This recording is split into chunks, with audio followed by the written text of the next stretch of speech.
Yo, this is Bobi Wine, straight from Uganda. Wape Uganda. Big up that YouTube channel. Subscribe. Akalowoozo kalyo kagenda katya. Njala mukasalemu kokka mukateke ku buli mutimbagano gwonna we guli akantu kano kakulu nnyo. Njagala buli muntu osale mu kalowoozo kano mukateke ku mutimbagano wonna kabone ensi yonna bwe mwategeere. Tutandise tuti. Mu kalowoozo kalyo. Katandise kati. Waliwo kirowoozezaako ng'otudde mu famire ne weetegereza bulungi nti emirembe gy'oba najjo newankubadde nti obwavu buba bukwekubya empi naye nga gy'emirembe gy'osinga okuba najjo. Waliwo efumitirizaako mu kalowoozo ka leero embeera abagagga gye bayitamu gwe gy'olowooza nti bayita mu mbeera nnungi naye nga tebasajja bape bakazi bape ebiseera ebisinga tebebaka. Kiki ekibagaana okwebaka oba kiki ekibatambuza ekiro n'okusula mu mabaala gwe ng'olowooza nti mirembe myereere. Wano ne ova akalowoozo ka leero ne nkugamba nti lya akatono ng'omanyi nti ke kakola ensonga nti setaani bw'oba omuleeta mwangu waakuleeta naye okumuzaayo si mwangu. So nno mbakubira omulanga baganda bange mwenna ab'obuwala n'ab'obulenzi mwenna basajja bakulu n'abakyala bakulu munnange eryanga akatono nga ke kako olw'ensonga nti kyonna gwe kyolowooza nti oyagala kifuna obunene bwakyo naye ng'okifunye mu makubo makyamu kitegeeza nti kiriiko mukisa kigenda kukubonyaabonya kibonyebonye ggwe abaana bo n'abazzukulu abooluganda bakomana n'emikwano po n'abantu b'oku kyalo kyekiriwa. Ebiseera bisinga tubeera ku byalo kuno ntulabako abantu abagagga ntitubeegomba naye nga tomanyi nsula ye tomanyi endya ye tomanyi bwalowooza n'omutima gwe guyimiridde gutya. Ebiseera bisinga mujja mwetegereze nnyo abagagga basinga obungi babeera n'ebizibu byabwe lwakuba tebabagamba. Omugagga ye muntu abeera n'omutima omugumu ogulinga ng'olwazi naye nga gwe nti agulina olw'ensonga nti ye aba aliwo erinnya okutta okufuna ekyo ekinene gwe kyosasobola kufuna. Kati jala baga muganda wange mbaddeko n'abantu abo era bwakunyumiza weewuunya engeri gye bawangaalamu basula mabaala basula batambula naye ng'ebizibu balina biyitirivu nnyo okuyimiriza obugagga obwo. Kati gwe muganda wange ali yalowooza okugaggawala mu ngeri eno nkuwagabuwa sigala woolina akantu kakatono keekaluwa. Ebiseera bingi nnyo abantu bangi baagala nnyo okugaggawala naye nga tebamanyi nkola ki abantu gye bayitamu okugaggawala. Buli muntu mu nsi kati nakuwa omukisa gwo era olina omukisa gw'osobola okuyitiramu okugaggawala. Obugagga nno si bizimbe si ze nsimbi wabula obugagga kyekikulu ky'obulamu nti olina obulamu.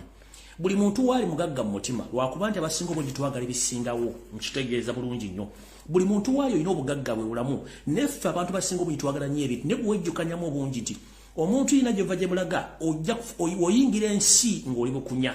ensi ogivaamu nga bwe wagiyingira ekyenjawulo nti bw'oba ogivaamu bakwambaza bulungi nnyo osobole okutuuka empewo ereme kukufuuwa ewa ssenkaba gy'oba ogenze naye nga bwe wazaalibwa ate era bw'ogifuluma nga tewali wadde ekikumi ky'ofulumye nakyo. N'olw'ensonga eyo mmwe abalina omululu okuddira mufuna obugagga nga muyita mu mbeera ey'okugula amajjini amayembe ge muteeka mu bizinensi n'ebyokoola okufuna obugagga njala bagaawa mulekerawo omululu kubanga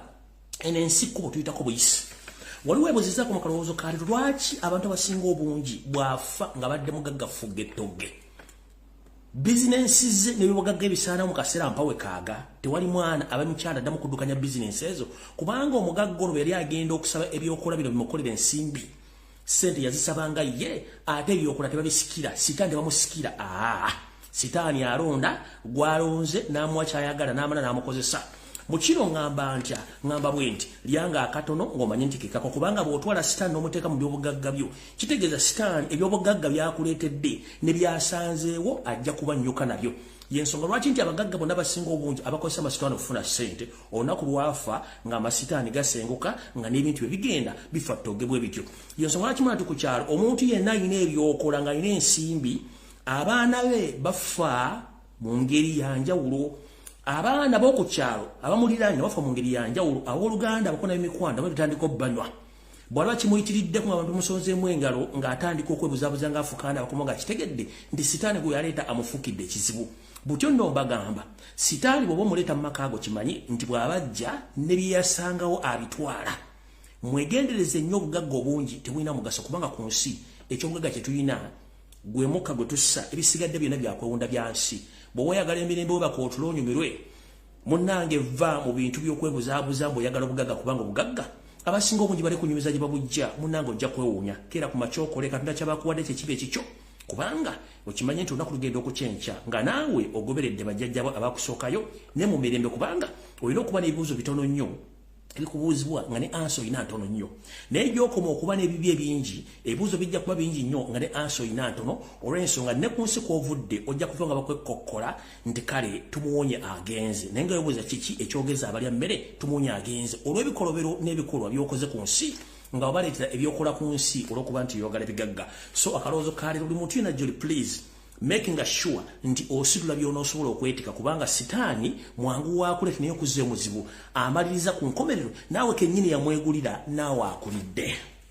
ke kalowoozo ka leero kati nyenze ku kiggula luggi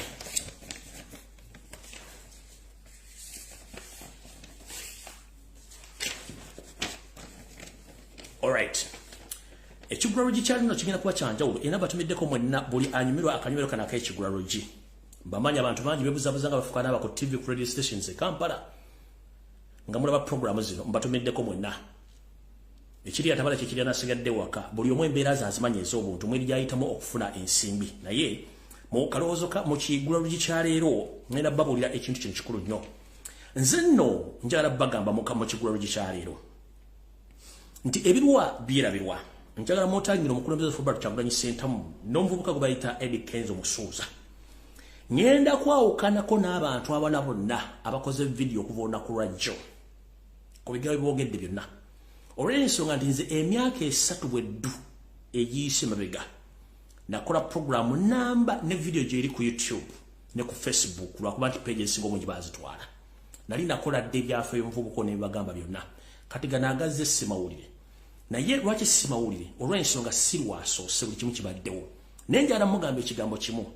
nso olwaliro olutawuno nalwewaze sagala duyingiramu olw'ensonga nti namala okusoma Yoseri enkola gyakolamu emirimu nga wabawo ekintu ekinene mu nsi Uganda nga kimukuba butereevu ageza nnyo okuleeta ebintu bikyankalanya amawulire social media ye ayiseewo ekiki tubadde mu Uganda ebintu bingi ebizibaawo okufa kwa muganda ffe Jakanaddulika tukuvuddeko tugenze ku birala abaana abawambibwa tukuvuddeko tugenze ku birala abantu bali mu kuttibwa tugenze ku bintu birala bafumba ekiboozi gy'ebola tugenze ku bintu birala kati omukulembeze waffe yabadde mu Netherlands ne bakola documentary eyalaze obuvula obuddo bw'okuwamba n'okutta bannayuganda mu Uganda Museveni n'akola kyalina okukola bwe twatera oli busa munnange omukulu Attorney General Kiriwa Kiwanuka n'agenda mu yabaddeyo mu UN Assembly ng'atutta obulimba obw'ekifuusa obw'ekiyaye ku orders eza Yoseri baabula tabasira tanuwakala ensiireta muzizedde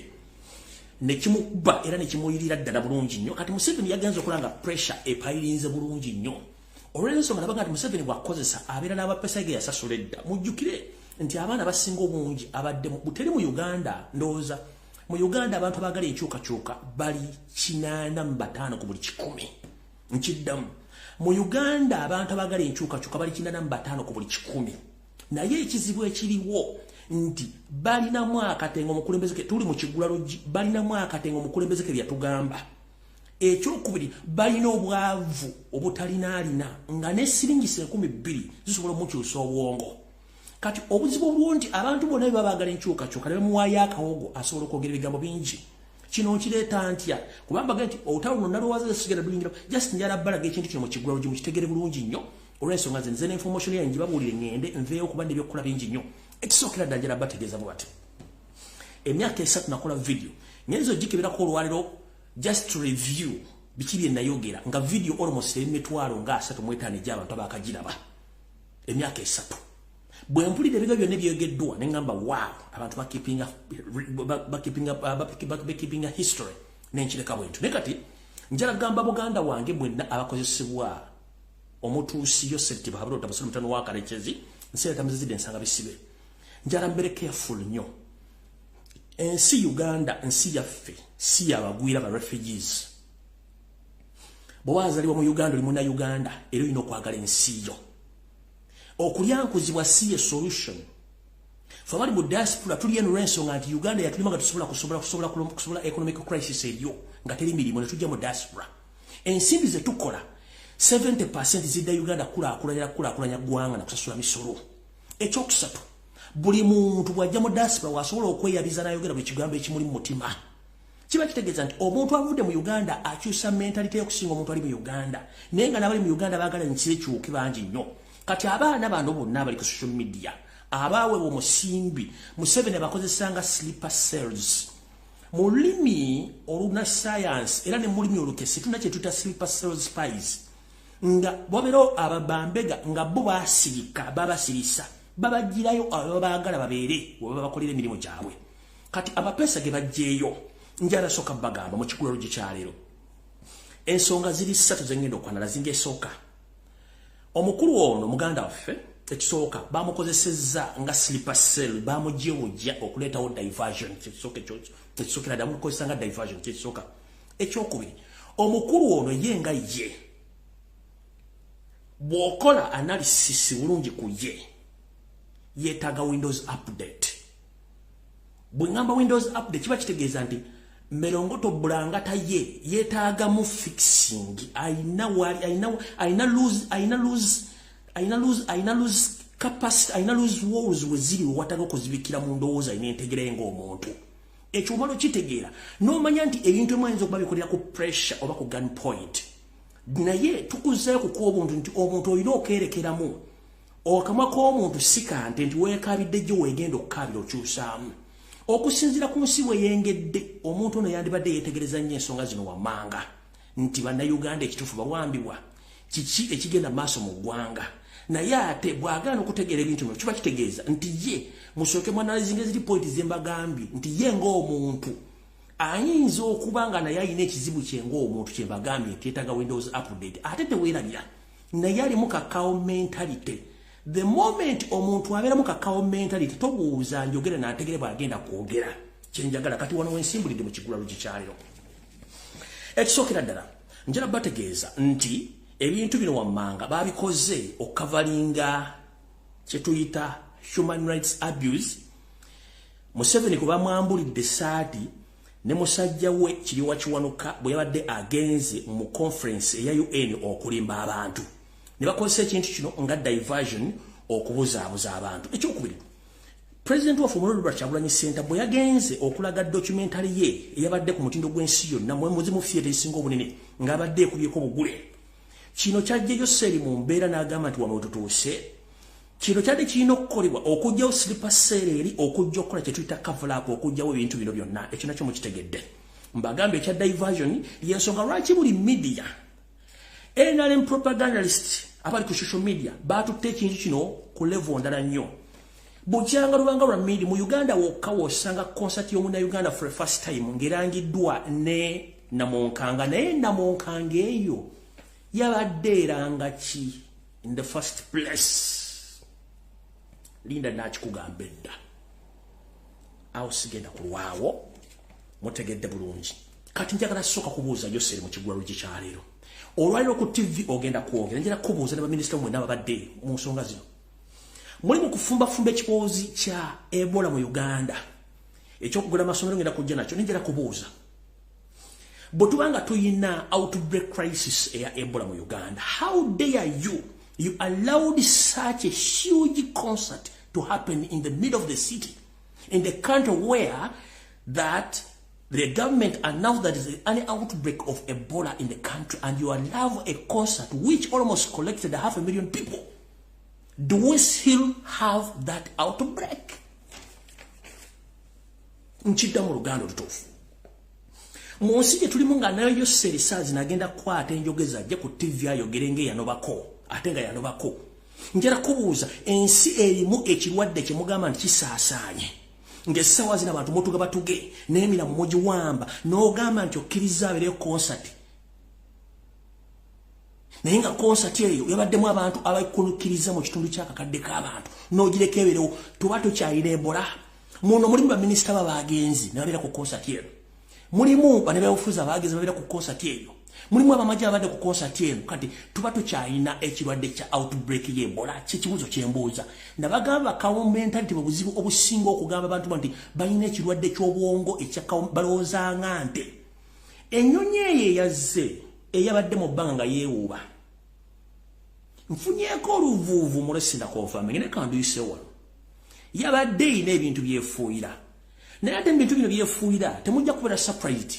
nga mu wiiki emu bbiri okuva kati bajja baga nti ekirwadde kyeyongedde nnyo ngabagambye nti kati bwe kigudde ejjinja after ng'ono Yoseri amaze okgendayo mu wiiki ewedde yennyini ng'amaze okgendayo ne bagamba nti ejjinja ekibadde kiguddeyo kati bino njala bibagambye mwategere mu Uganda baleme babuzaabuza ekituufu kiri nti bino byonna babikoze okuggyawo emboozi yabadde etambula ku international level ey'okutulugunya okuwamba n'okutta bannayuganda n'okugyawo obuyaayi wa Museveni baamulagiddeko mu kkooti y'ensi yonna nti abadde alimba nti abaana tebawambibwa ne bakikola nga cover-up kati omukulu gwe mulabye oyo gwe bayita luba invents azze n'agamba simanyi biki ezonna bonna ba state mafias abateekeddwa okujja okuzimba embeera ebeere ku social media kati ngenda basaba na national platform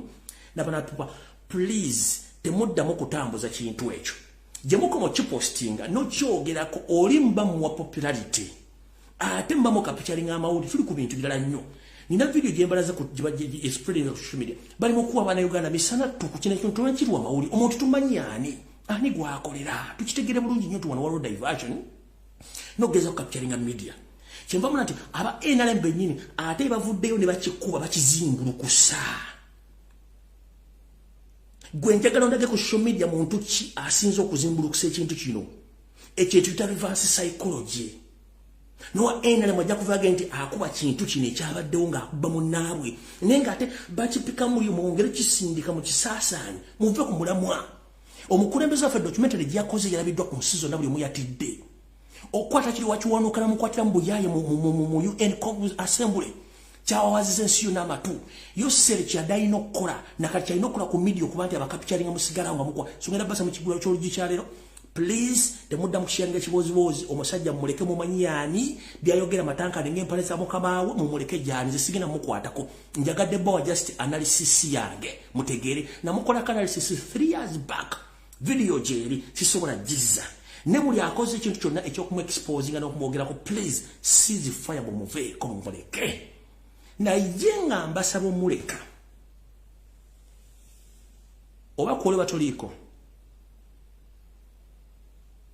gezoddemu ofulumya video yonna ng'oyogera ku bantu b'omu diaspora ng'oyogera ku kibiina kya national platform ng'oyogera nti Uganda eri safe kwolondooza ndijjira mwanda weya okwabya nga nfundikira ekigulalo gye sho eno gye mwalabye nga bamaga nti yabadde cover up of all these events which happened last week but international artist abavudde mu East ne Central Africa bazze image yabadde ina kulaga the whole world population that whatever Kyagulanyi Ssentamu is doing to expose Museveni tekiriyo kubanga Ugandans are happy enjoying festivals, are happy enjoying concerts countrywide. Kyabadde kiraga yensonga lwaki nti TV zonna radio station buli kimu bakipampiza ekintu kino kirakuta nasolo nti oyaliyo mu abalimba eno TV zonna ziraga abantu bali happy teri abakwatako emmere bagiga bikimbo just njala bategeza tekirino kyadde bulungi nnyo nga kitegeke bulungi nnyo nete kiwa makulu tukireke nenze wengendo okwabikira naye tuveewo bubi nnyo ebisigadde byonna byogedde tubireke bibeereyo naye aveeyo akola ensobi addemu ayogere ekigambo kyonna kulo nja kugira mwanda we okukola live nja kufaafagala kubanga nkumanyi from A to Z just njagadde kiisa mu kigulalugi abantu bakitegere tugende ku video haya kamba jeyeyo ndizo tekutambika akayimba kano tutandike video ya leero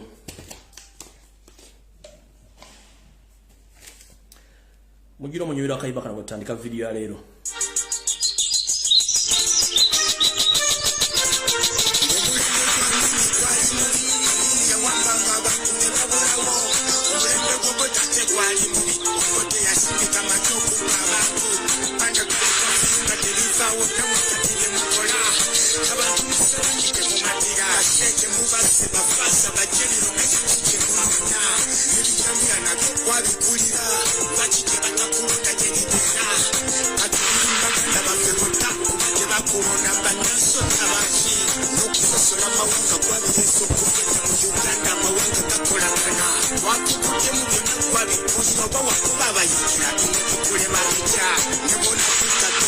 Malawo,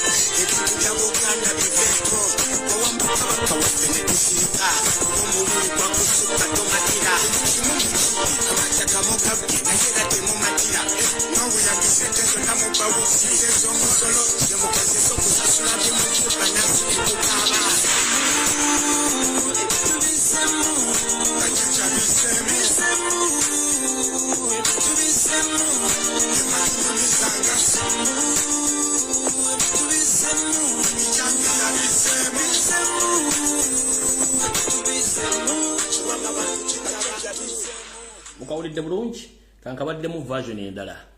tugende mu maaso.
Katandise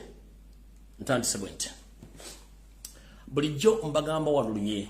nti Uganda ewaffe okwawowe ensi eri matankane ngere empale za Yoseri tibabula otabasira mutano wakane nsede temzeze nsanga bisibweri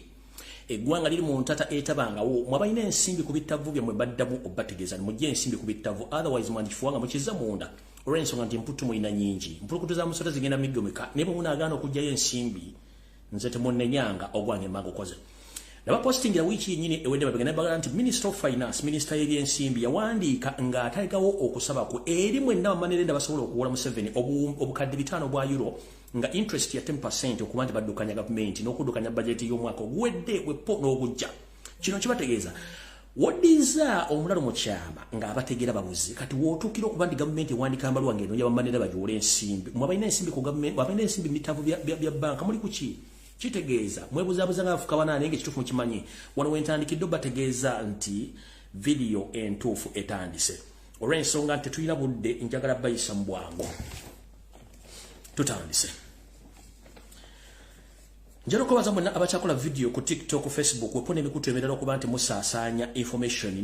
n'okutegeeza abantu mu Uganda okugula amaaso olw'ensonga nti bannayuganda bakujjukiza nnyo olw'ensonga ebimu bigenda mu maaso.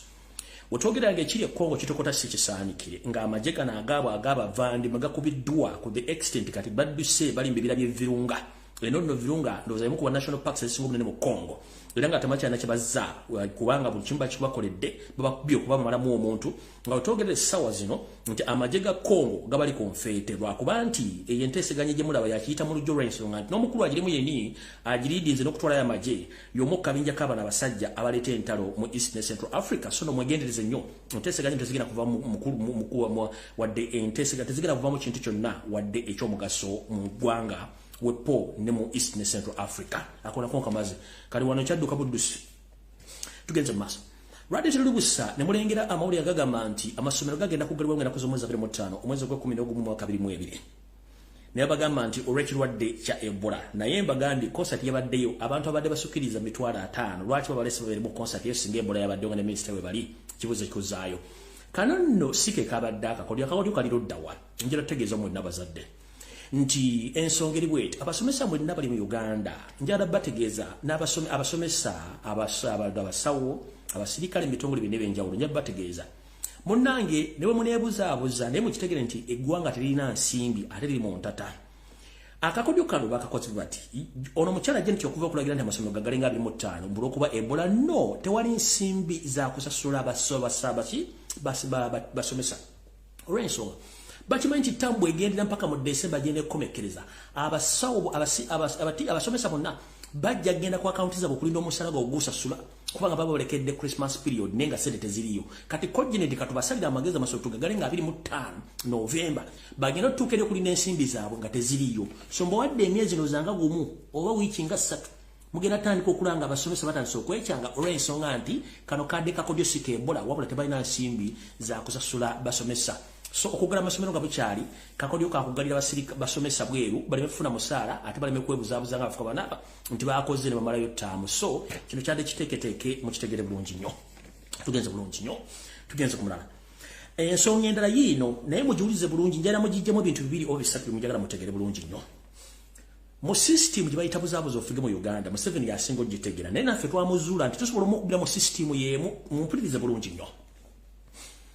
omuntu eyasoma kye tuyita golira warfare ye Yoseri ne banne okuva mu Fronasa ne bagenda e Mozambique ne bagenda okusoma byonna bye basoma buyeekera Museveni ekyamanya nti abantu basobola omuyeekera nga ye bwe yakola kati ye kyalina okukola kwe kutusookayo okukola obubinja bw'abayeekera bonna okwetoola eggwanga n'okukola ebikolwa by'abayeekera bonna naye namugamba nti bw'okola ekintu ekyo kisobola okuvamu ekintu ekirala mwagenza okulaba nga basala emiti gy'amasannyalaze eyo egitwala amasannyalaze ewala kati let me tell you one thing kino mukijje ku nze ojja kubuuza muganda wo yenna akakola mu mmeme akubuulire teri muntu wa bulijjo nga takola mu masannyalaze nga tali mu gavumenti ng'akola mu kitongole kya gavumenti era nga tekyadde ekigendero kyakusala miti gino teri muntu asobola kusala masannyalaze gafuluma ggwanga eyo line international electric line eyo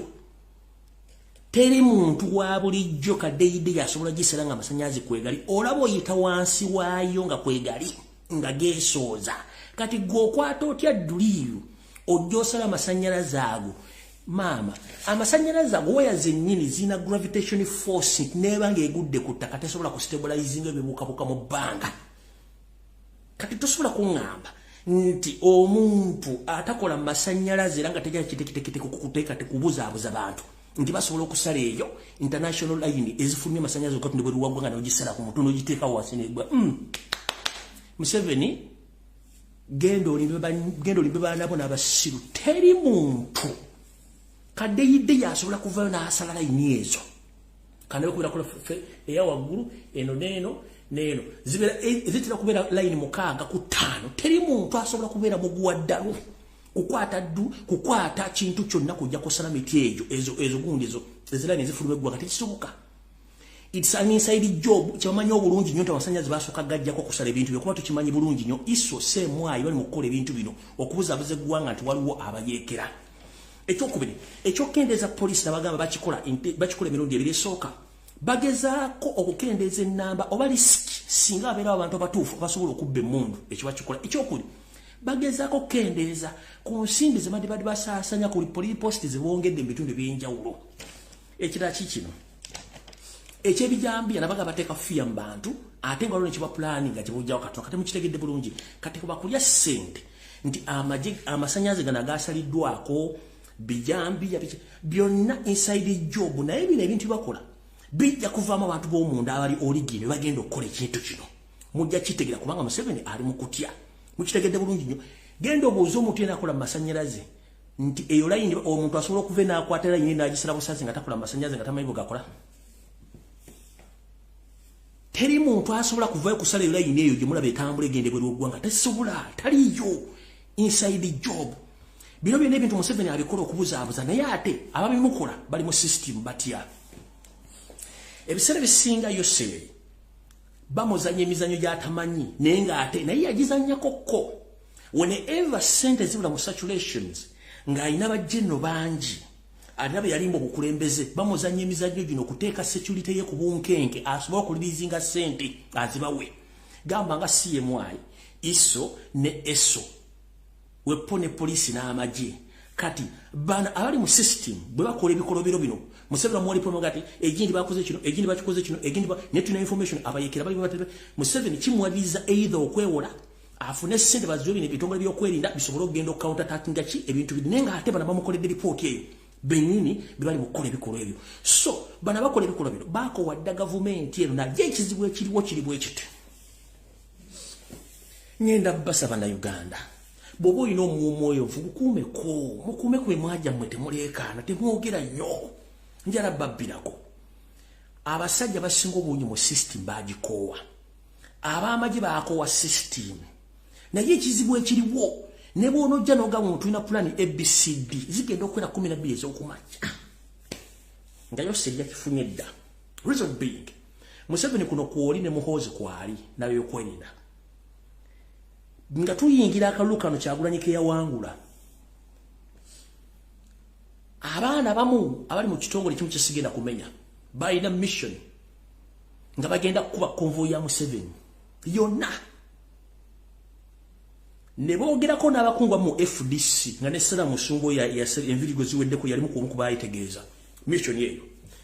ne bamugamba twetaaga ensimbi bwe zitezingene ku akaunti zaffe ffe tukole omulimu gwaffe tugumalirize ebisigaye tetwagala kumata omukyalo ne banne abagema information bwagenda okukera enkya ku ssaawa nnya information nga Museveni yagifunye dda abaana abasalako busazi mitwe mu kifo ky'okukwata ssente baziwa abaana bano baagana okuwa ensimbi information bagiwa bwe Museveni ategeera abaana baba basalako emitwe bonna era ne convoy n'agikyusa reason being abaana abangi abali mu system baagala ekintu kino kiveewo bakooye naye batya family zaabwe zigenda sigala zitya ani agenda facilitating family zaabwe singa bavuddewo kubanga bogenda mu lutalo bena option 2 either okudda oba obutadda naye bannayuganda twasama twogera oba tetusobola kusirikako kyansobedde nze kati ngwala basajja abakulu omwana abaana bage omutugera mu kubira watwetaga nsimbi zigende ku akaunti zaffe bwe tuba tetukomyewo kiba kiwedde ffe tuba tukoze omulimu gwaffe abakulu bagenda kuwa information abaana babasala nakati bwe kitiwe kiri there are so many Ugandans who are willing to retaliate against Museveni but the problem too much wolokoso abaana boogera basama tebasobola kusirikira kigambo ate n'abaana abantu tebali willing kuluzinga bulamu bwabwe family zaabwe kusigala nga ziri matigga olw'ensonga teri muntu agenda kulabira family zaabwe ekyo mukitegedde ate network abagijjako ki network abagireke abantu bategere information okitegeera abantu bategere information bakitegeere so buloba nga bakwata mu internet kitegeera nti babakoze eki babategedde kyengendako awo sigenda kulwawo ngenze ku information endala alright kyonna ekigera mu maaso mu ggwanga nakyo kise kinegula bwetogerera essaawa zino ebitongole bisinga bingi mu ggwanga Yoseri okuba nti akwata ku bisubi yaragidde ebitongole bisinga obungi kyetuyita parastatal bodies zitandika okutraininga abakozi bonna abali mu bitongole ebyo babe nga basobola okusupportinga gavumenti mu ngeri yonna esoboka in case wabeerawo okwekalakaasa in case wabeerawo okulonda oba ekintu kyonna nga basobola okuwagira gavumenti kino buli kitongole batandise okifoosinga okugenda okukola military training era nga wetwogera abakozi ba National Water and Sewerage Corporation bakama bwe babagambye atasobola kugenda kukola training bijinyike mu nsuwa tojja kusobola kubeera naffe ndowooza let me see here nzokambalage wano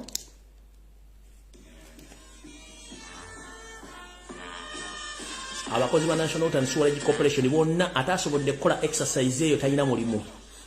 bonna abage balina kuwagira NRM by all means kyonna ekijja balina okusupportinga NRM abakozi ba National Water and Sewerage Corporation babagambye atasobola kwagala gavumenti baki buli omu noonya gyogenda okukolera ewala so bakazi batu n'abasajja batu bali ku forced training eya military okuba nti bawagira gavumenti mu ngeri yonna esoboka oba si kyekyo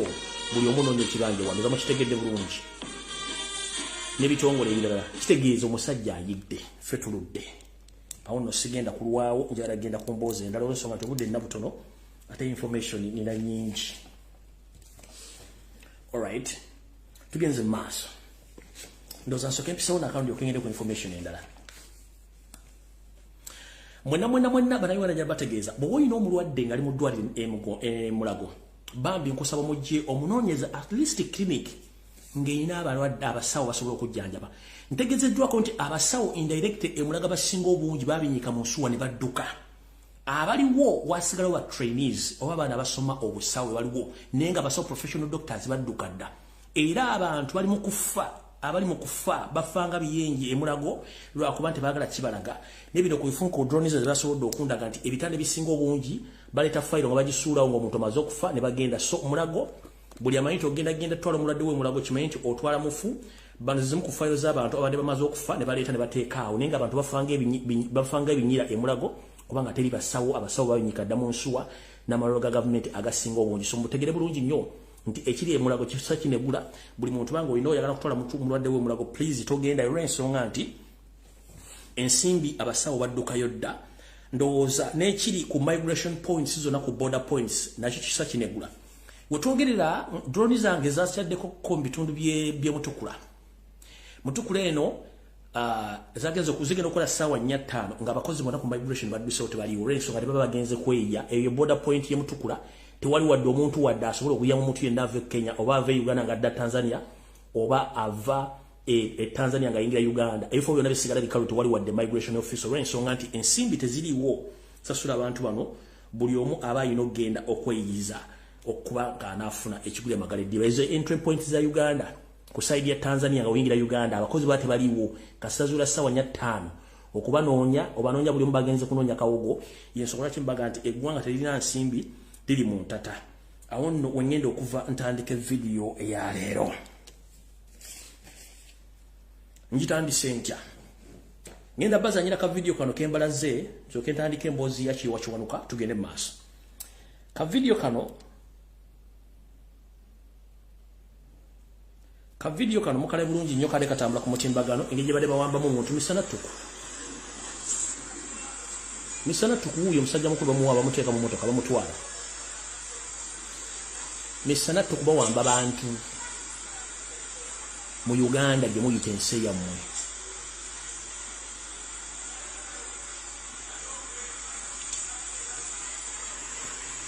Misana tuku bawamba bantu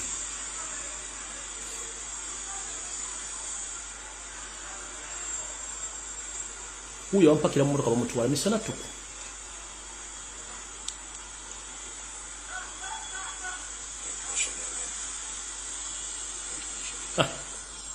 Huyo musajja tubinaddako Katonda yamajje bamututte kale bavudde mu drone bakozesa motoka za bulijjo kuba drone batandise okugamba ati drone zitali bibombola biki oyo yagenze bambi awedde. Kati mukulu kiyowa kiwonuka Attorney General kulikayo mu lukungaana lwadde ogenzeemu nga webuzabuza nga afukaana aba naye mujjukire okusinziira ku information gye nfunye later on etegezeddwako nti omukulu ono kiyowa kiwonuka nga banabagambye nti alimu kakao mentality esigena agenda mu history mu genesis ya background ye who is he in his family kubanga basinga obungi mumanyiko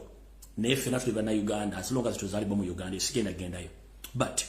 ntegezeddwako nti omukulu yagenze okugenda mu lukiiko olwo Geneva yabadde amaze okuwandiikibwa statement yeyo ng'alina gisomanga bweri naye on one condition abaana n'omukyala abadde bawambiddwa nga bali mu State House entebe nga muhoozi abalina ku gunpoint. By all means he had to read that information to the United Nations Assembly. By all means, if he failed to do so, his family was in total panic, and himself, he was in total panic. Boza video no tunuulira omukulu ono ng'ayogera face yabadde ekisoma kyonna si kye kibadde ekigendwa kyange ekyokoza video just njagadde balaga nti omukulu ono a professional lawyer Attorney General yabadde ng'ayogera ng'atunudde butunuzi bw'ati talina maaso g'alaga bantu omulaba tiyeraze muntu yenna wadde munyeye ng'asoma bintu bino omulaba. Several orders have been made, including compensation awards to victims of torture, discontinuation of criminal proceedings on account of torture of suspects, as well as holding perpetrators of torture personally liable and accountable. The security agencies in the country are a product of our history. At the center of their work is the recognition of the sanctity of life and the respect for human rights. Therefore, the government continues to invest in training security personnel to ensure adherence to the Prevention and Protection of Torture Act in the course of their duty. Loza mwode bulungi omwami ono family yabadde etereddwa ku mudumu gw'emmundu yalese Uganda nga mugambye either ogenda okusoma report eno oba togisoma. Professional lawyer yenna ku level ya Kiyowa Kiwanuka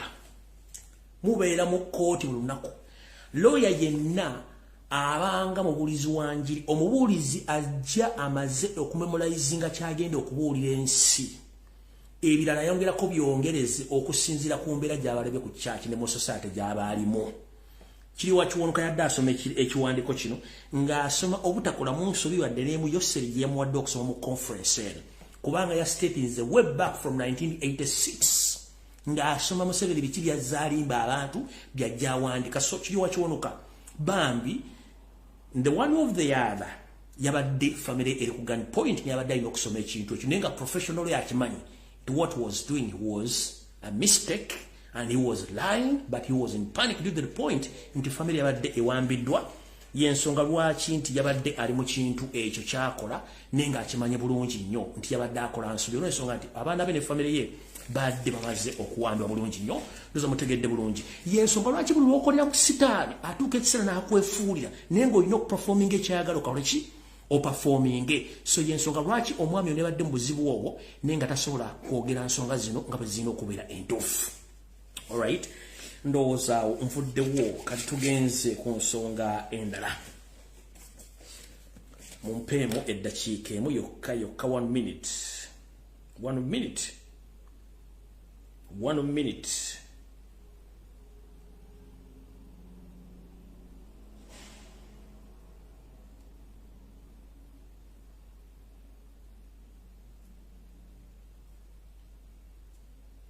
One minute. Dakiika emu yokka.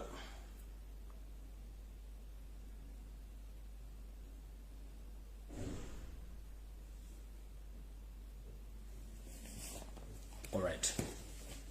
Nsaba nsonyi wano. Yoseri kuno kwoli, Muhoozi kwoli, n'abantu bwe bali. Njagala kuyiwa omunnyo mweno lishafu egenda okubeera mu December. Njagala kuyiwa omunnyo mu lishafu egenda okubeera mu December. Nga bwe twogerera essaawa zino nti omusajja ali mu ntata tamanyi kikiddako ayagala kukyusa gavumenti nyagenda gikyusa ekisooka njala obebaza mwenda bakupye Muhoozi project mugiteeka wali ne MKS kasasiro mbaata ya nkoko mwebale kukola mulimu ogwo n'abantu abali mu diaspora batambuza enjiri mu balire ddala kati reshuffle yino ene proposed reshuffle Museveni gyagala okukola mu December ng'akyusa gavumenti erinnya ly'owuliramu lyonna agamu gali proposed okufuna ebifo naye nga tegalina confirmingibwa naye wulira bulungi nnyo olw'ensonga Museveni akimanyi nti agezezzaako okusindiikiriza omwana olwo amuteeke mu public ensi emugule wabula ensi eganye mwana mulenzi naye yennyini yeewuunyiza olw'ensonga bakozesezza ssente z'ebitongole byonna nga bazisuubiza buli kintu kyonna naye omwana agaanye okutunda jjukira nabagamba nti gwe ne bwoddiramu n'abagooca n'omuwolako ekigodo ennyama eri esigala yamu n'abagooca kati bw'obanga Museveni kennyini wafuuka ekyo tosobola kusindikira kyokola kyo mutugule kyokola it is impossible tekisoboka yosobola kiba mulijectinze kati kyalina okukola olw'ensonga talina gwa trustinga then bakyusizaamu agamba atya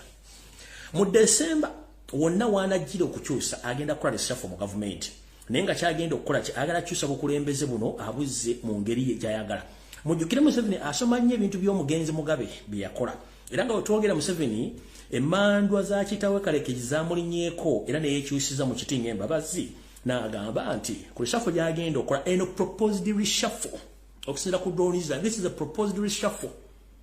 which meant to take place in December ye kennyini agenda sigala ng'omukulembeze naye asuubira okuleeta kabiite we maama Njovu Enterprises Janet Kataha Museveni oba Janet Kembabazi nga vice president we nga omugenzi w'Zimbabwe yakola okuleeta Grace Mugabe n'abeera n'alyoka akyunya abantu kati ono agamba nti bw'aleeta maama Njovu Enterprises n'afuuka vice president kiba kitegeeza nti ne bw'abanga agambye nti avuddewo maama Njovu Enterprises yafuuka president ekintu kyabasigaliza kikutte bulungi nnyo nga bakola ekirala kati mutegedde bulungi ono agenda sigala nga president maama Njovu Enterprises yagenda okufuuka vice president mu reshuffle ejja it's a proposed reshuffle mumpulira bulungi ye kennyini Yoseri babiro tebasolo mutano wakale sete tebezeze sanga bisibe yagenda osigala nga president then maama Njovu Enterprises Janet Kembabazi Museveni yagenda osigala nga yagenda okufuuka vice president mumpulira bulungi nnyo tugenze mu maaso kubanga ekiri ekiwongole kyaluzinga popularity abantu bakyagala bakikoowa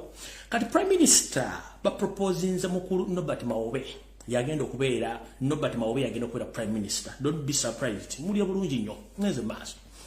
omukulu eyebuzabuzanga afukana aba songa atego namazzi ne bwe yetoola okwetoola ensi era asigala yebuzabuza agoba proposinga okumulonda yalondeddwa ne tebanamu wa kifo kituufu kuba tekinategerekeka kusinzira ku droni zange yeyita omulodi w'ekibuga Elias Lukwaga bamwine ekifo kibagenda omulondamu sayina somuli yanga bamulonze temwewuunya ekyo nakyo nkibaze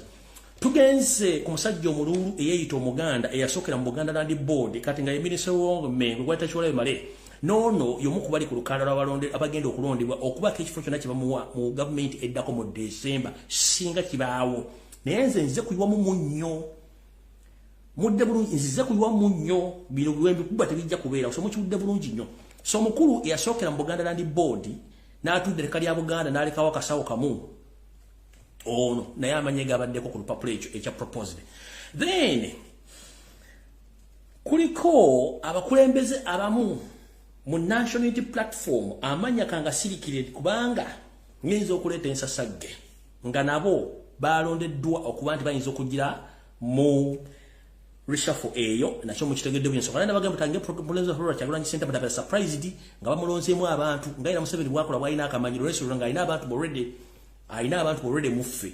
tugenze ku muhonzi kanyarugaba proposals ziri bbiri either omufuula army commander a full army commander wa Uganda oba omufuula Minister of Defense kwa ife bibayinza omulondera kekimu tugenze ku ndaba enkola endala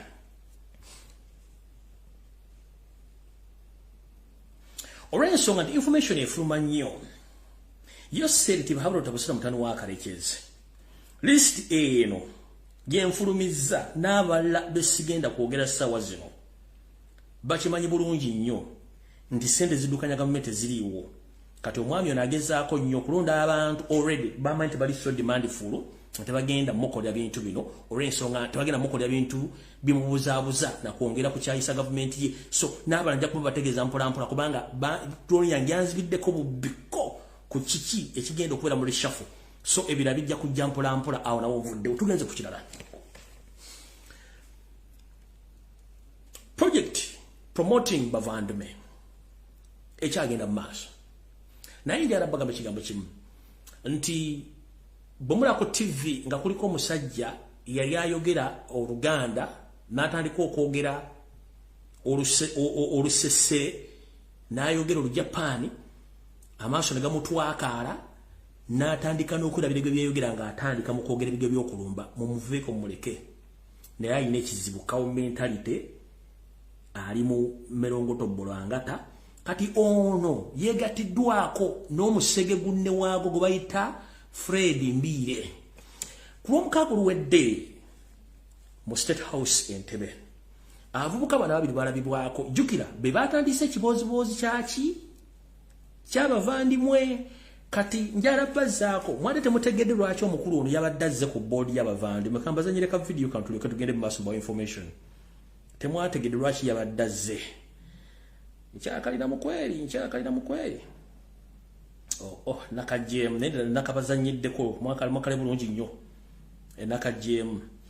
omukulu ono ku lw'omukaaga basinkana Yoseri bahabula otabusira mutano wa Karekezi mu State House Entebbe ne bakkiriziganya okugenda mu maaso okupromotinga emboozi y'abavandimwe muno muli Frank Gashumba ayina ennyinde mulimu omula gwa ffene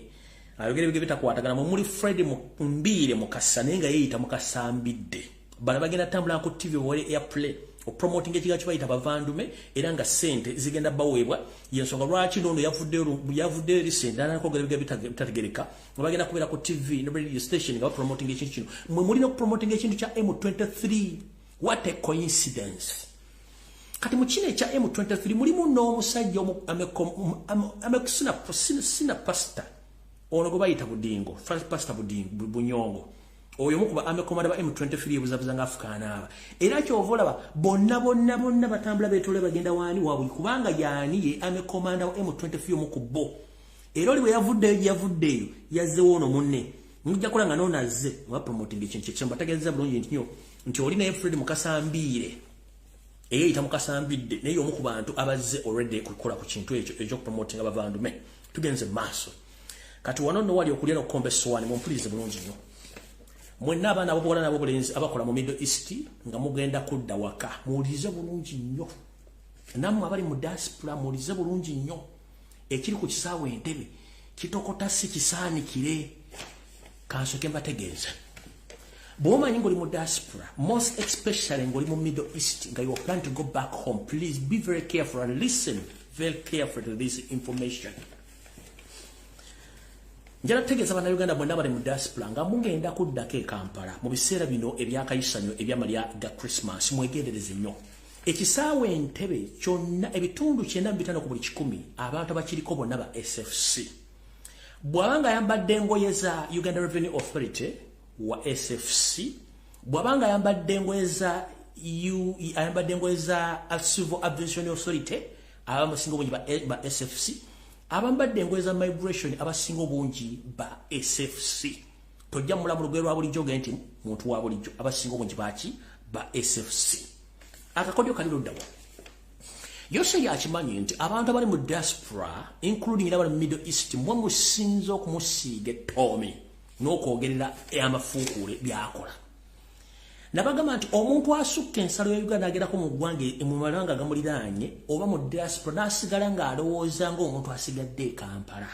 aba asaana kuddayo kunyiika mu kyogero n'omwoza n'omunyika n'omukunya omutwe guno n'ogubakuba n'ateera n'adda mu bwoko. Era nevumbirira abakazi n'abasajja bali mu diaspora nga mukyawagira NRM bw'obanga nnungi waki temudda okwaba obwe empo bafuuyira ki musulira ki mu bintu ebizibu ng'ate muli mu diaspora kwe kwebuzabuza ng'afukaana bakati mumpulirize bulungi nnyo. Baana bawala ne baana balenzi abali mu Middle East mumpulirize bulungi nnyo. Bw'oba oddayo waka e Uganda ekisookera dda nga ebula wiiki bbiri odde e Kampala, sindika obuma bwo bwonna budde Uganda ku muntu gwe weesiga. Sigazaawo sente zigenda okujja ku kisaawo kutuusewo mmwe ku muziko togenda na sente zonna. Ekyokubiri, bw'oba ogenda e Kampala kwata essimu yo ya buyonjo, your social media platforms zonna zaninstalling n'essimu oyo flashing, ojja bizaamu ng'oli e Uganda. Nkiddamu kwata essimu yo saving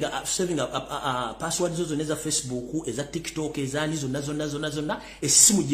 gitwale mu formatory setting ogiwe yonna eve buli kimu kyonna olyoka olinnya ennyonyi. Sente zo nkugambye ng'ebula wiiki bbiri olinnye, sindika sente zo zonna ozisanga e Uganda nga tonnalinnya Ntebbe.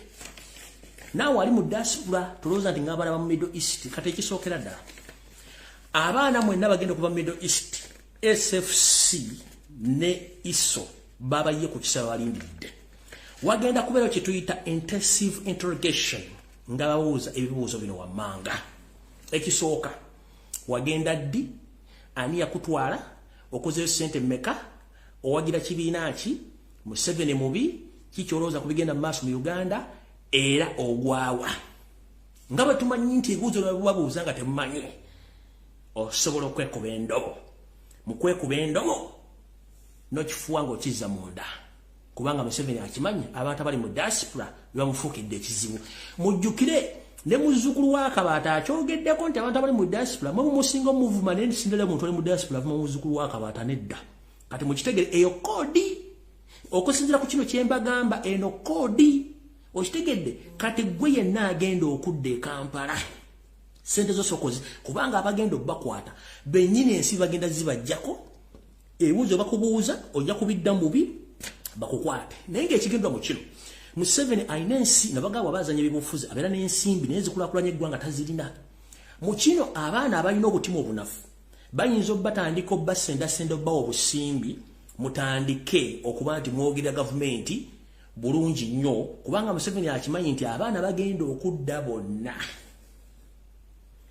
Bwe banaatandika okutaakaka, omuzadde gwe yaleka ewaka, jjajja gwe yaleka ewaka, mikwano gye yaleka ewaka, teri agenda kuddamu kwagala Museveni. Kati yagala kigemera ku kisaawe n'ebitongole bye by'okwerinda nga muzze ewaka. Oba omuwagira oba tomuwagira, you are going to face it love at the airport. Mbagambe 95% of all airport staffs, those are SFC and SMY agents who are deployed there to interrogate whoever come from Middle East and the other countries in diaspora. So mbere careful nga mukitegera bulungi nnyo. Mbategeezezza buli kye mulina okutegeera, naye nga bwe bakubuuza ekibuuzo nti wagira kibiina ki, bagenze ndisira kibiina kyempagira nagenda kukola ndi mukowu njagala kuddaka. Leeta essimu yo, essimu mbabulidde ekyokukola. Muziyuwe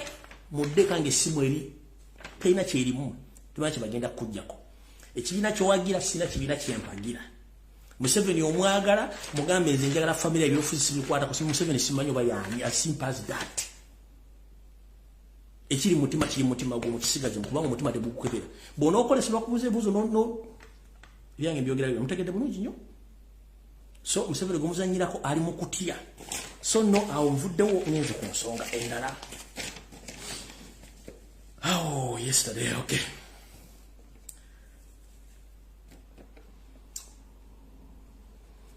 so waliwo buddenga budduka information nina njira budde budduka okay tewali kyakola waliwo company eno message yaregedde abazadde mwenna ne bana Uganda mwenna bagala okudduka mu Uganda kituufu Uganda mbi era ewunya ne bambi mbasaba n'obwogere muleme kubeera kubabbibwa waliwo company eyafeze abaana era nanyini company eno okusaba oddiza abaana bano sente zaabwe company eno wiiki eno yennyini obadde oyagala kufulumya abaana 66 naye nga abaana bonna abakoledde fake documentation era abaana bano bagenda okukisaawo okuyitawo ku lunaku olw'omukaaga n'ennaku eziddiringana abaana bano bonna bagenda okuyingira naye nga nanyini company eno musajja muvandimwe era nga simala omuntu alabye n'ebintu bino mukuru nanyini company eno bakuyita mukuru nanyini company eno company bagiyita Workways Uganda Limited Workways Uganda Limited nanyini bamuyita Abdallah Sacha license number yo eri E21051143 ngoli Makindi Rukuli Migadde stage kwata sente z'abaana bana Uganda bonna biwajjeko ensimbi zaabwe ngo batwala katakola ate si yono yekka n'abalala bangi bemubyeko ensimbi zaabwe ngenda kusoma amannya g'abaana bano naye sigenda kusoma passport details zaabwe nabo kimu naye buli mwana yenna amanyi nti baakubbye within this period nga company yakubbye mujja kuddiza abaana sente zaabwe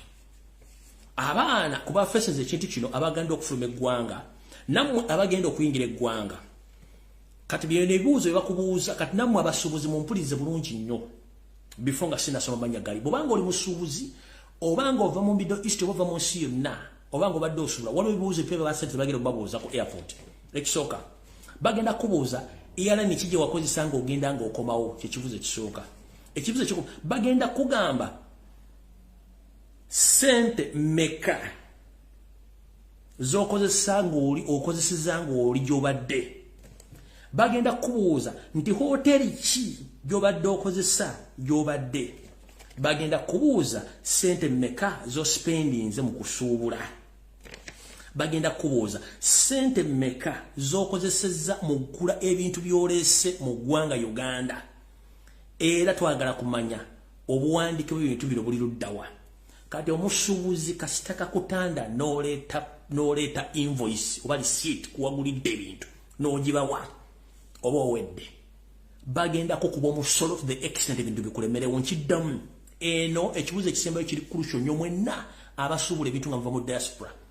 nga muva Uganda mugenda Dubai China kana koli bakabatedde ebibuuzo mbabuuza muwulire bulungi nnyo eno message egende mwenna abasuubuzi ebibuuzo bibino wamwe wammanga wakozeseza nyonyi ki ng'ogenda era ng'okomawo sente meka z'okozeseza ng'oli eri hotelo ki gye wakozeseza ng'oli eri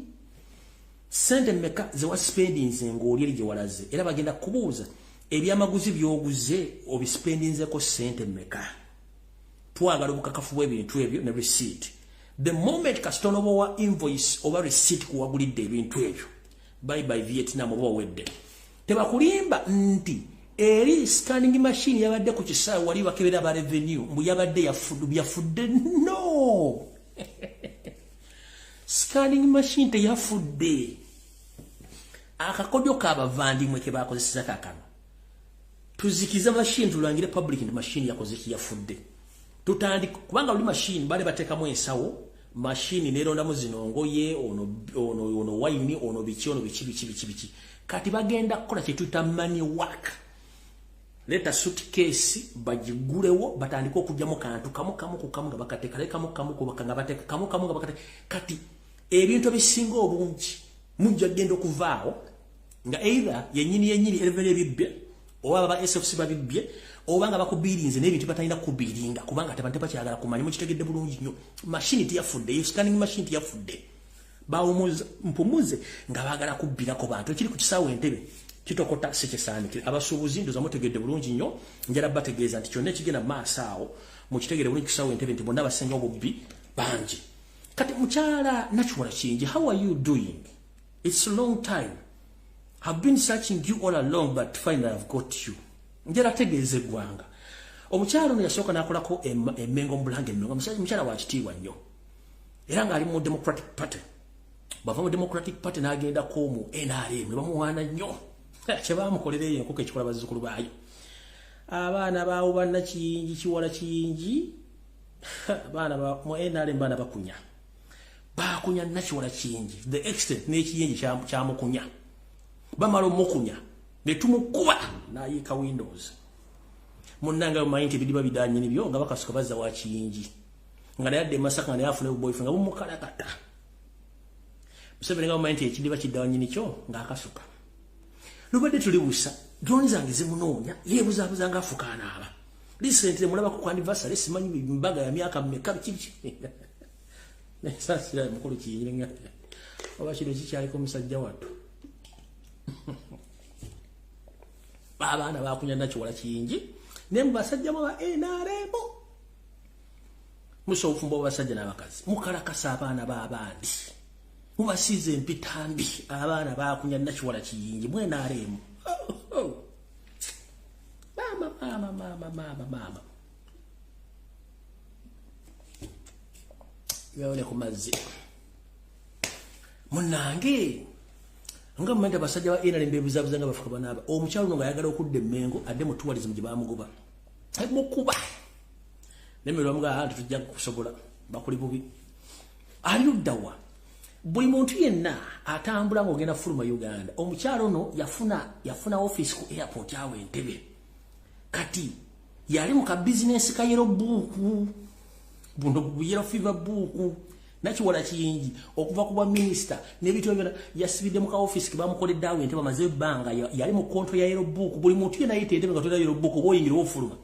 Nakiwala Kingi yena nyini business eyo kati buloba nga toyina yellow book $5 ziba kujjako kugemaawo Nakiwala Kingi na nyini business eyo kankudumiddeko Nakiwala Kingi yabako okubanga ali minister kati atofu National Labour Movement girabe yali minister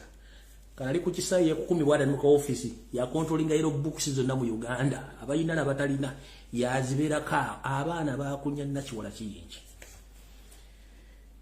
kibamulekera kyali kitu. All right, kati ndoza njala basomera abaana bano mukulu ologo bayita Abdallah Sacha nanyini company gye bayita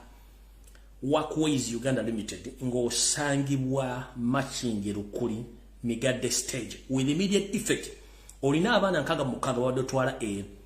kata no babbako ensimbi zaabwe nga abaana bonna judgment zabakodde nfu with immediate effect return the money for these boys kubanga tebafunye kye balina kukola wababbye amanya genda wammanga ndiyokengere ku information endala kuliko Musindi James Ngabirano Living Oundo Arvin Tamale Samuel Kalinge Joshua Sekitoleko Simon Bamulekesi Wilson Seremba Steven Maseruka Dennis Seguya Lukuman Gira Swaib Bukenya Ryan Kamoga Martin Seguya Kasiriv Misach kuliko Twesije Andrew Nganda Ashraf Mosisi Ashraf Kaiwa Tone Rajab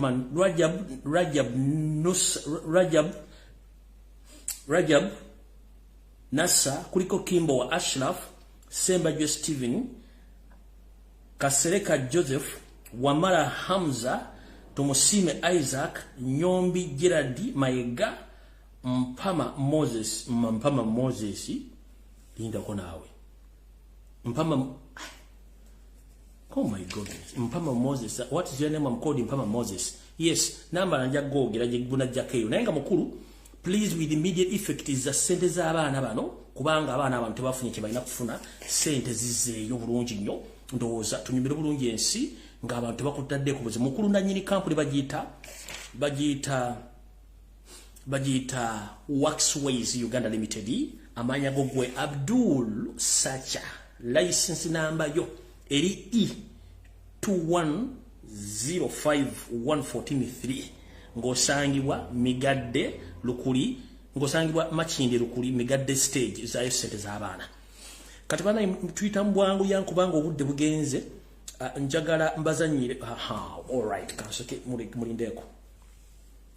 Yoseri kuno kwoli mwawuliddeko Yoseri nga yerogozanga alinyiddwako emmandwa era nga baproposinga nti abayindi bafuukibwe tribe mu Uganda naye ng'ekintu kino mukimana bagamba nti India ng'eggwanga ddene nnyo naye lirina abantu bangi nnyo kati bano abayindi abali mu Uganda amini abasinga obungi abagobali bagende Bungereza kati abali Bungereza be bakolanga ba agent ba broker ba Museveni kati bana Uganda bali mu batta teri muyindi yavudde okwogera ku kigambo ekyo wadde okuwamba naye ye olwokuba nti ali ku pressure sente zonna ayagala zijja mbayindi mwandiwulira essaayo nga aze n'agamba nti proposing okuwa bayindi bano okuba nti gwegwanga limu ku bayindi ensonga lwaki tulina ekizi mu Uganda tulina abasajja n'abakazi abaganda abayika Windows abali e Bungereza naye nga begase n'abayindi abasigala e Bungereza abali mu kupromotinga Museveni n'ebikolwa bye era nga tebogerwako n'omukulu gwayita John Sentamu eyaliko Archbishop wa York mu kavidiyo kengenda okuzanya mugenda mula bulungi nnyo nga ayimba oluyimba lw'eggwanga mu maaso ga Charles naye nga abantu bonna bayindi kati bano basindikiza ekintu ky'eggwanga ly'abayindi okufuuka limu ku ggwanga mu Uganda muliwulira bulungi nnyo mukawulire bulungi nnyo Sentamu mugenda mulaba n'abayindi bano nga Charles bayimba oluyimba lwa ggwanga naye nga balinga basindika message wa Charles nti bayindi bannayuganda era nga n'omuganda wa Pastor Kayanja eyita Sentamu naye waali omu ku bantu abatadde nga bali mu kukola ebintu ebyo wulira bulungi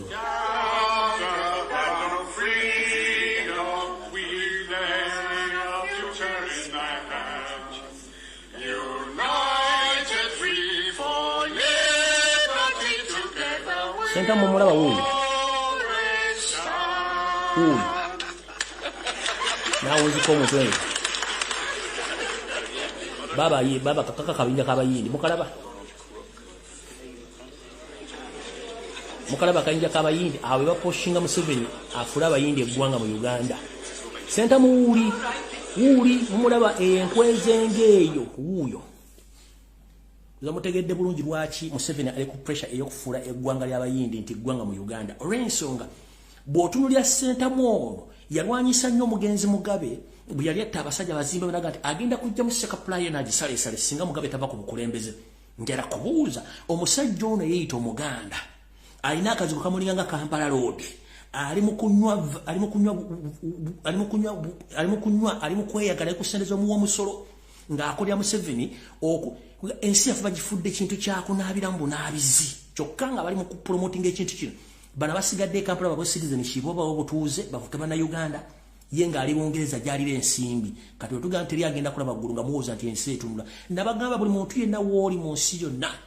Katonda gy'ali togobereranga omuntu yenna omulya mmere genda nga ku makya osaba essaala zo bw'obanga ogenda okuba kasala saba essaala zo niyo omuntu ayitibwa omulya mmere bambi tomusibangako kintu kikubanga ajja kulira bwera ensimbi zo era abantu abasinga obunjabulizi b'enjiri tebalira baggulu okugjako gwendiga golira eggulu Sentamu kakabadde mutegere bulungi nnyo nga bakyazizza kabaka wa Bungereza omupya naye nga ye anyenya mutwe alinganga enkuba engende n'enku ayimba luyimba lwa ggwanga ali Bungereza amaze emyaka mitiri bulira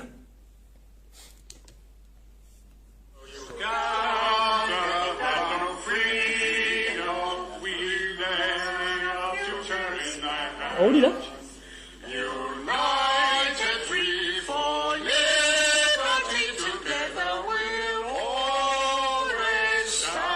nawonziko omutwe ng'enkuba etenda endiga obulaba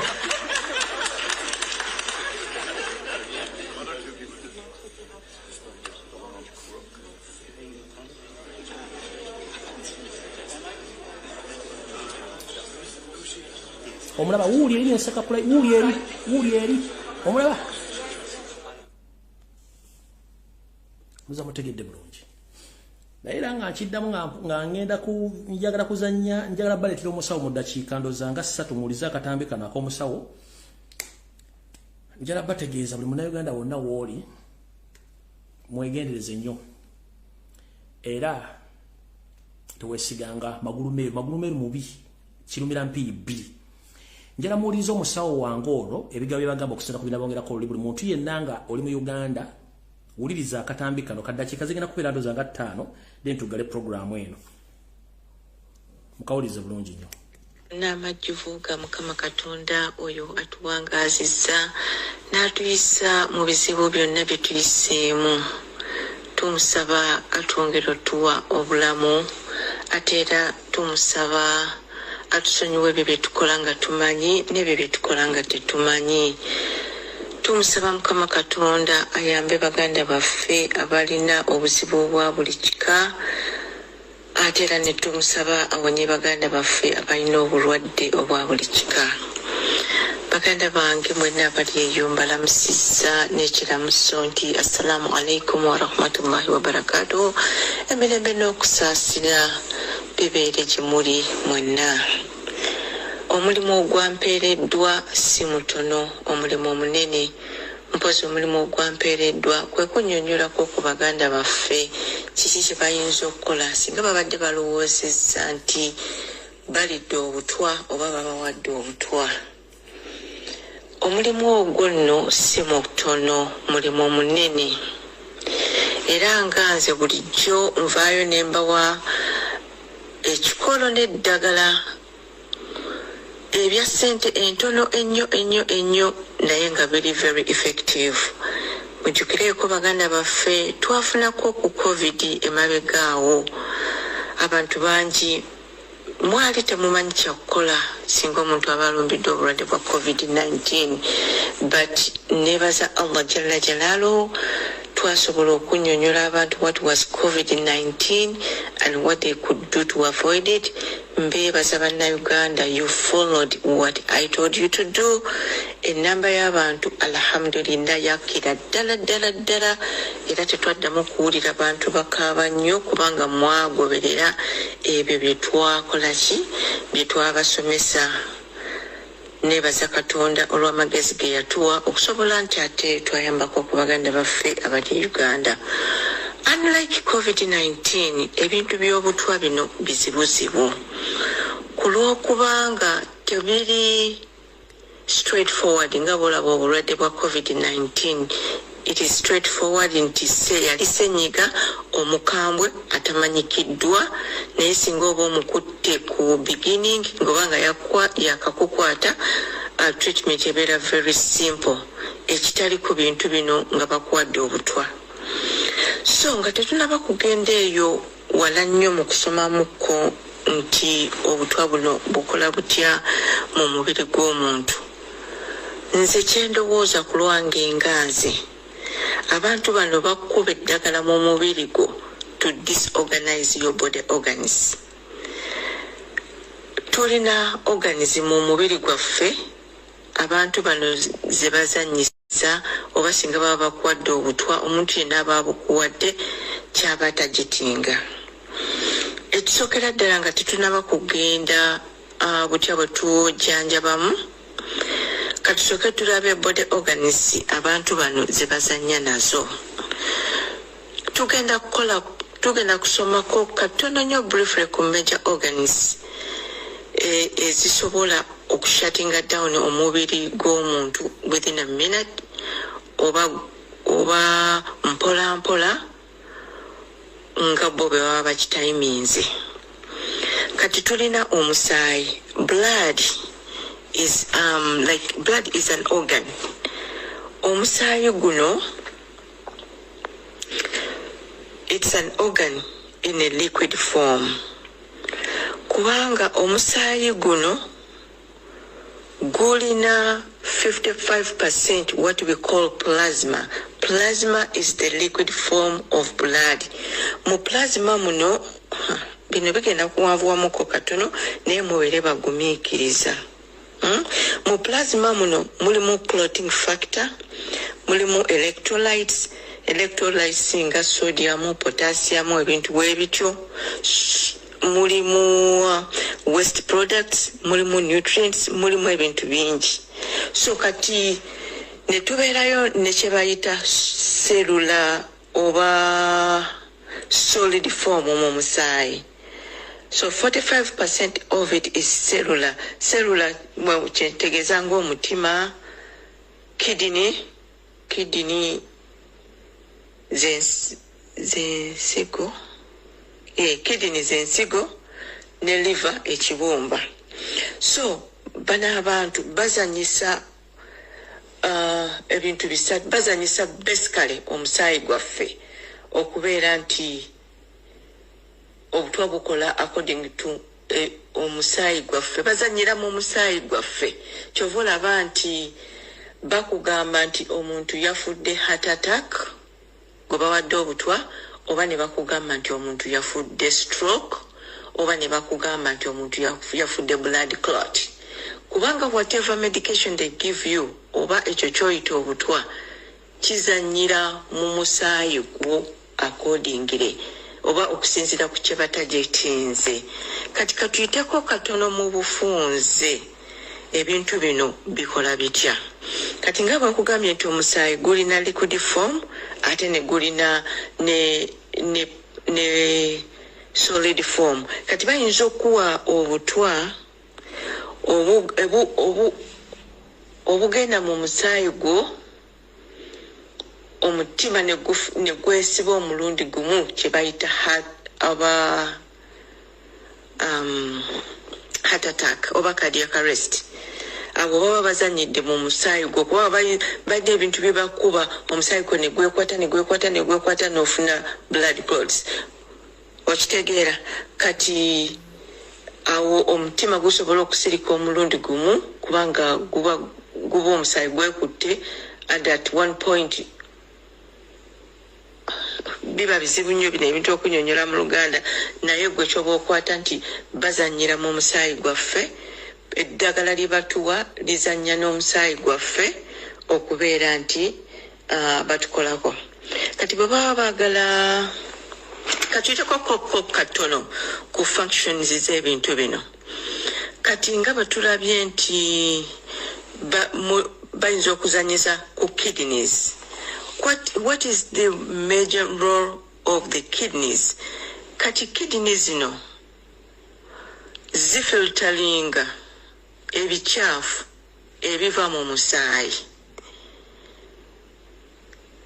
Kati kitwale nti bwe tulya emmere, bwe tumala okulya emmere neebeeramu nutrients. Naye si buli kye tulidde nti omusaayi gwaffe gukyetaaga. Tulya buli kimu, n'olya mapeera, n'olya fene, n'olya gonja, doodo, biki ebyo byonna. Kati w'omala okubirya omusaayi gwaffe guno gusengejja kubanga omwo mwe tujja nutrients, proteins, biki byonna tubijja mu mmere gye tulya. Kakati kidneys zino omulimu gwazo kwe kusengejja omusaayi guno ne gujjamu omusaayi omulungi ne gugenda into your blood stream ne gugenda mu mubiri gwo. Kati omusaayi ogwandibadde ng'omusaayi omubi n'ogufuka ne gukola. Kidneys zino ze zikola ekintu ekyo. Ekyokugeza kati kakugereze, olina caayi gw'ofumbye gw'ogenda okuwa omugenyi. Kakati caayi ono omufumbiddeko amajaani, omufumbiddeko omujaaja, omufumbiddeko entangawuuzi, omufumbiddeko ekisubi. Kakati togenda kuwa mugenyi, togenda kukwata binika ofuke caayi oyo mu kikopo mulundi gumu. Kubanga bonna ofukamu mujagenderamu ebikiikya, mujagenderamu entangawuuzi, mujagenderamu omudalasini. Obeera n'akasengejja n'oteeka ku kikopo ky'omugenyi n'ofuka caayi, amajaani, entangawuuzi, omudalasini nebisigala kasengejja. Kati eri wansi ne wagenayo kacaayi akatalimu kintu kyonna. Kakati kidney ke kasengejja akasengejja omusaayi gwaffe omusaayi ogwo kati ono kyayi gw'ofuse mu kikopo kibale nti gwe musaayi omulungi okugenda mu mubiri gw'omuntu gukole bulungi ate bino ebikikya ebisigadde ku kasengejja kibale nga gwe musaayi omubi omuntu gwajja okufulumyanga omusulo awo waliwo sayansi mungi naye gwe kati kitwaliraawo bwotyo. So kidini zikola emirimu mingi nnyo. Emirimu ogwokubiri kidini eno ejjamu toxin mu mubiri gwaffe. Toxin kijja esinga okujjamu bagiyita urea, simanyi bwenyinza kubigamba mu Luganda. Kati toxin bagiyita urea. Ate actually it's ammonia. Tugendako wala mu nsonyiwe naye njagala tutegeere ekintu kino. It's ammonia that it breaks down into urea. Kati urea eno n'ogifuka the toxin, one of the toxins gy'ofuka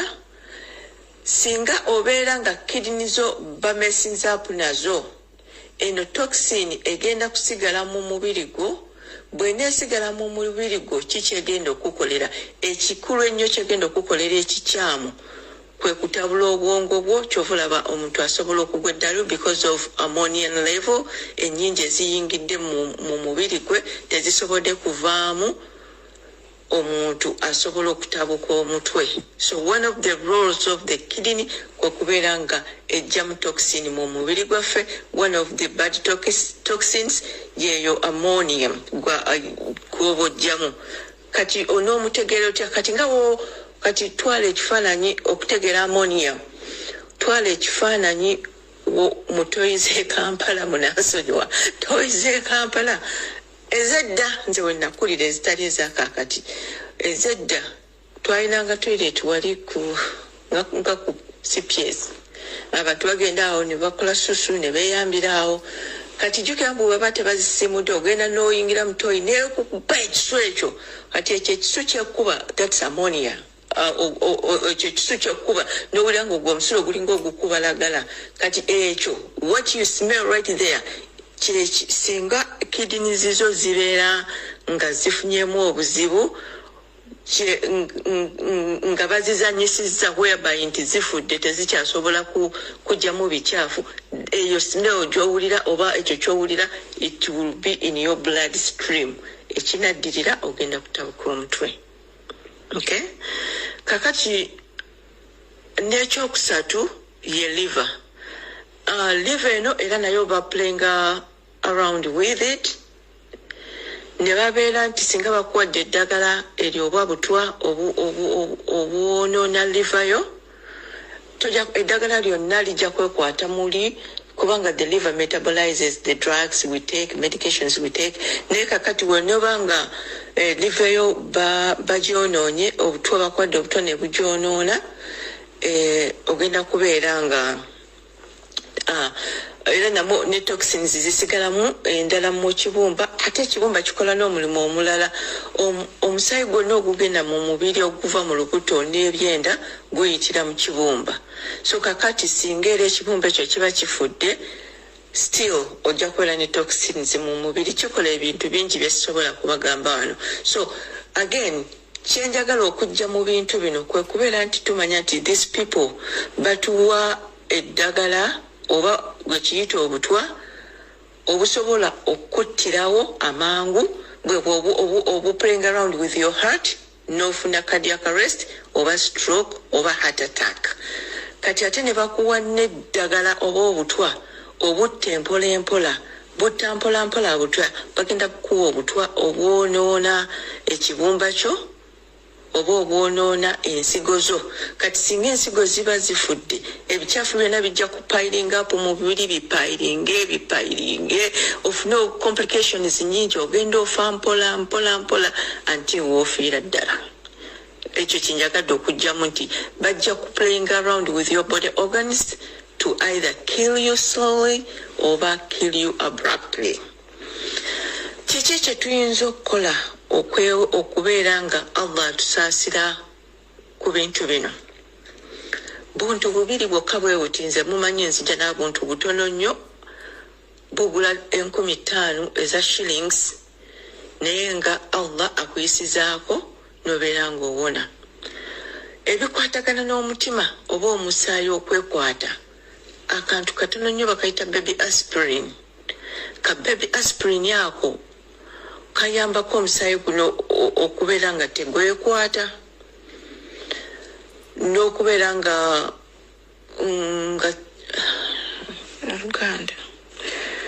kijja kuyambako omusaayi guno okubeera nga tegwekwata. Kati singa omusaayi guno gujja kuba nga tegwekutte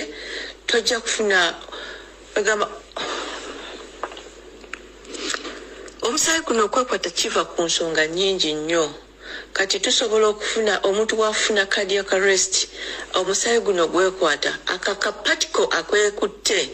kasobola okumigratinga into the lungs ne katuula mu mubiri gwo n'ofuna pulmonary embolism oba n'ofuna ekintu kyonna ekiyingira muli mu mutima gwo n'okutukirawo right away. But singa oba olina ka baby aspirin kano kasobola okudissolvinga clot eyo nobeera nga tofuna bizibu bino. So my advice to you, woowuliriramu katini bwoti nti omutima gwo gutandise okukyankalana,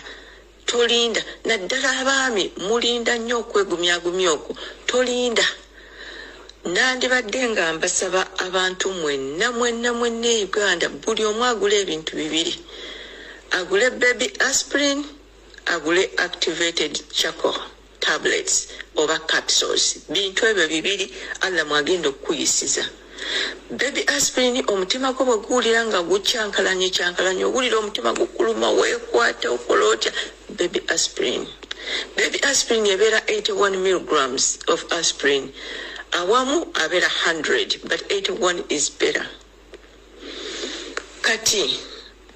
singa baba bakuwadde obutwa nga wakabuwulirirawo, activated charcoal zino zikola nnyo within 24 hours to 48 hours.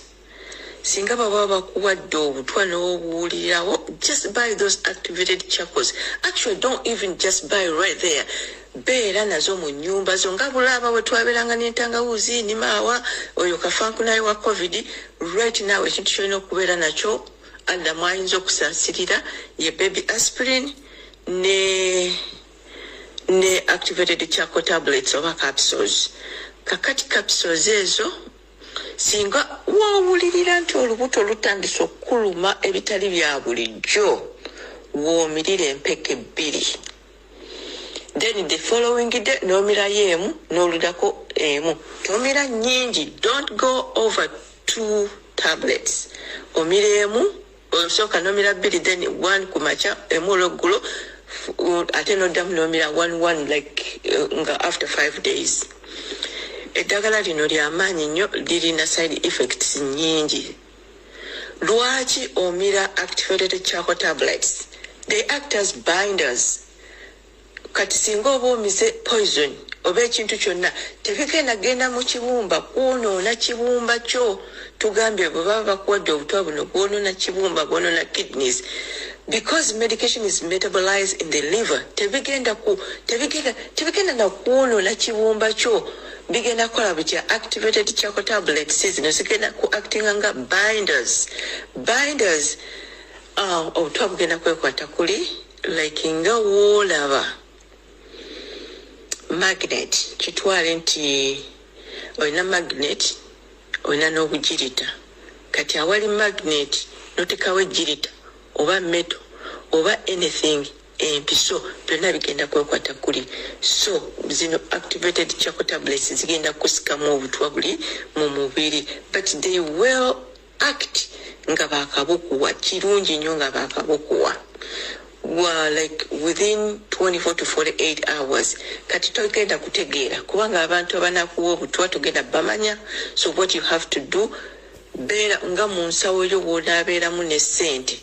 beera ne baby aspirin ne activated charcoal tablets. Bw'olya emmere ate temwerwazawaza, just gw'omanya omubiri gwo, your body can communicate to you. Woowulirira nti this is unusual, just take something, just take those activated charcoal tablets, zigenda kusikamu obutwa buleme kuyingira mu your body system. How will you know? Wonoomala okubutwala okunywa activated charcoal tablets, ogenda kuddukana. Bw'otandika okuddukana, don't stop. Ogamba banange nzirukanye nnyo kanteeka mmireyo eddagala ndekerawo okuddukana. No. The more you kuddukana, the more you excrete that poison into your feces. Njogedde nnyo ndoza katusoke tukomekaawo. Ebirala bijja kujja mu second phase mu nsonyiwa empanvu y'emuko katono naye nga bintu bibiri bebiyinza okutuyamba Allah mwayinza tuyisizaamu tugambye baby aspirin ne activated charcoal tablets. Mukama bankuumire atakuumira mpeera tunaddamu ate. Alright. Bana musawo muwulidde video mugiwulidde byembasa mubiwulidde bulungi nnyo ndowooza ne bwentama video ewedde tusinkana olunaku olulala lwonna Mukama bankuumira atakuumira mpeera mwekuume naye nga bwetulwanyisa Museveni aveeko essaawa yonna tudde okwaffe nkiddamu video ewedde mutambule mirembe Mukama bankuumira olunaku lwonna mutwale omusawo bye bagambye namwe nga mwongerako ebyemu n'okubuuza abasawo abalala kubanga gukuba muno n'ekirala ekizimbisa omuweesi ku kkubo kulagirirwa oba kulagirira so bye bigambo byange byaleero Mukama bankuumira atakuumira mpeera neriddewo. Bye.